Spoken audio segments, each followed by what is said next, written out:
प्रिय आत्मन सद्गुरुदेव शिवमुनि महाराज की जय।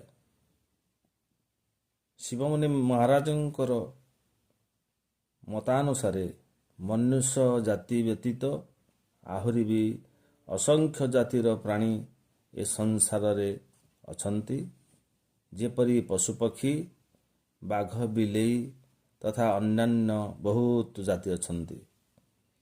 आपण विचार करी देखंतु, संसार रे संख्या कुआ मानकर हेउ बा अन्य कौनसी जातिर पशुपक्षी मानकर हेउ, सेमाने खाइबा पीबा आनंद करिबा एवं सुखरे संसार कटिबा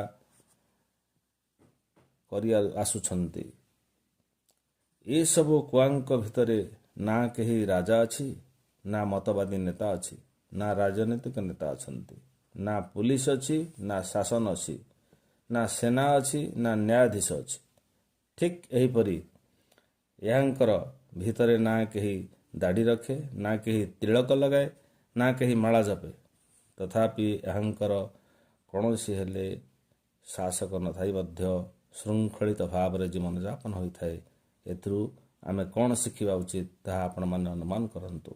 सप्रेम जय जी।